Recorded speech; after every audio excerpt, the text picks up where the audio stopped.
So that the full statement from President Trump in the immediate aftermath of that missile launch. Former British ambassador to Syria, Peter Ford, is with me now. Very good morning to you. Good morning. Can I just draw your attention first to the opening part of that statement from President Trump? He said, "My fellow Americans, on Tuesday, Syrian dictator Bashar al-Assad launched a horrible chemical weapons attack on innocent civilians." It's a statement of fact. It's a statement, a misstatement of non-fact. We don't know. What's needed is an investigation, because there are two possibilities for what happened. One is the American version, that Assad dropped chemical weapons on this locality.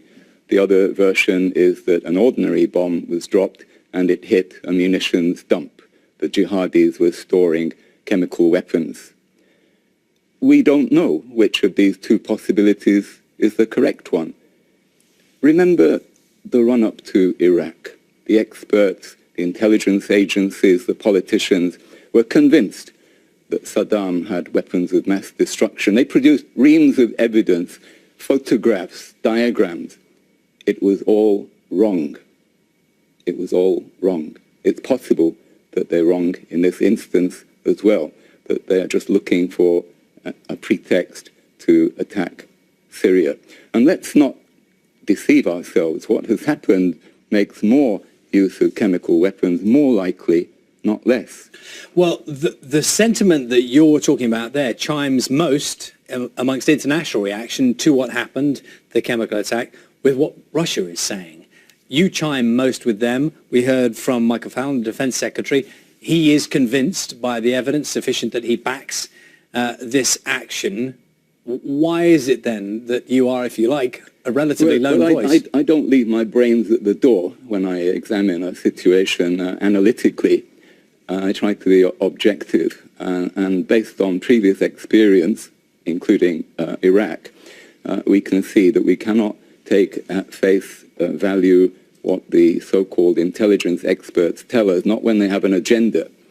But come back to the main point, that it's not going to end here. And we are likely, Britain, to be dragged into it, because Trump has just given the jihadis 1,000 reasons to stage fake flag operations.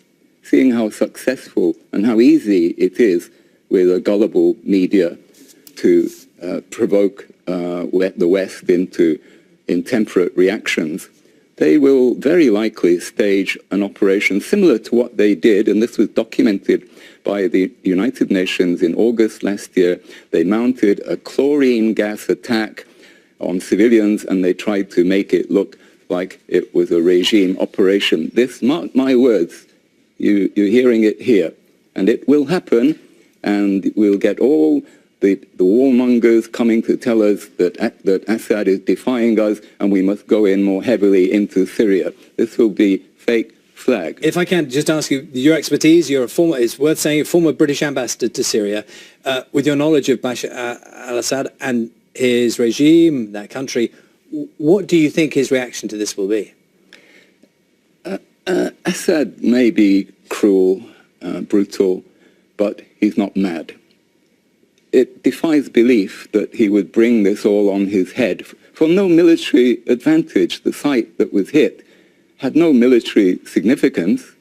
It made absolutely no sense. Well, in a way, we're going back to the previous argument. My question is more about what happens. He would have angered the Russians if for no other reason. This is simply not plausible. But how will his behavior change? Now he knows President Trump is prepared to launch cruise missile attacks. But he probably didn't do it in the first place, so it can't change his behavior if he didn't do it in the first place. But we will all pay the consequences. The oil price will spike. Very likely there will be more use, not less use, of CW as a result of this. And, this is also important, the Russians and the Syrians will give less cooperation in the fight against ISIS. Okay. Peter Ford, thank you very much for coming in for us this morning. Peter Ford is a former British ambassador to Syria. It's just coming up.